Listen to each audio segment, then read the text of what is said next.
మా ఫ్రెండ్స్ ఎక్కువగా చెన్నైలో చదువుకున్న వాళ్ళని నేను చూసేవాడిని. ఫీజులు బోలెడుంటాయి. మరి నార్త్ సైడ్ ఫీజెస్ ఎలా ఉంటాయి? నార్త్ సైడ్ ఫీజెస్ వచ్చేసి మీకు మెయిన్గా ఇక్కడ ఫీజెస్ కంటే ఒక 30-40% లెస్సే ఉంటాయి. 30-40%. ఇక్కడ బేసిక్గా ఇక్కడ ఏంటంటే 20 lakhs అని చెప్పేసి ప్లస్ మళ్ళీ ఏమంటారు డొనేషన్ అని చెప్పేసి అవి ఇవి ఉంటాయి. కానీ సో అక్కడ ఏంటంటే సింపుల్గా అడ్మిషన్ ప్రాసెస్ ఉంటుంది, ఫీజు ఎంత ఉంటే అదే ఉంటుందండి. ఈ స్టూడెంట్ డెసిషన్ ఎలా తీసుకోవాలి? ఈ నార్త్ సైడ్ చేరాలంటే మైండ్ సెట్లో ఏ క్వశ్చన్ ఉండాలి?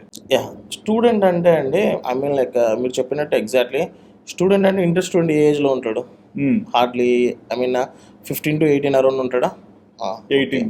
సో 15 to 18, 19 ఓకే 17, 18, 19 ఇంటర్ అయిపోయే స్టేజ్కి. ఓకే, స్టూడెంట్కి ఏంటంటే ఒక క్లియర్ మైండ్ సెట్ ఉండాలన్నమాట. నేను ఇంటర్లో ఎంపీసీ తీసుకున్నాను, ఫర్దర్గా నేను ఒక ఇంజనీర్ కావాలనుకుంటున్నాను. ఓకే, ఇంజనీర్లో మళ్ళీ సపరేట్ ఉంటాడు, మెకానికల్ ఇంజనీర్ ఉంటాడు, సివిల్ ఇంజనీర్ ఉంటాడు, ఏరోస్పేస్ వాడు ఉంటాడు, కంప్యూటర్ సైన్స్ వాడు ఉంటాడు. తను ఏది కావాలి అంటే కంప్యూటర్ సైన్స్ ఇంజనీరింగ్ తీసుకోవాలా, మెకానికల్ తీసుకోవాలా, సివిల్ తీసుకోవాలా, ఏరోస్పేస్ తీసుకోవాలా అనేది తను సెలెక్ట్ చేసుకోవాలి. దెన్ ఏదైతే తీసుకున్నాడో దాని తర్వాత ఫస్ట్ తన మైండ్లో ఇంటర్ అయిపోతుంది అంటే నేను ఏ కోర్స్లో తీసుకోవాలనేది ఫస్ట్ తన మైండ్లో ఉండాలండి. నాట్ అబౌట్ ఏ యూనివర్సిటీ తీసుకోవాలి అనేది, యూనివర్సిటీ అనేది సెకండరీ థింగ్. ఓకే, ఫస్ట్ వచ్చేసి తను ఏ కోర్స్ తీసుకుంటున్నారో తనకు దానిపైన క్లారిటీ ఉండాలి.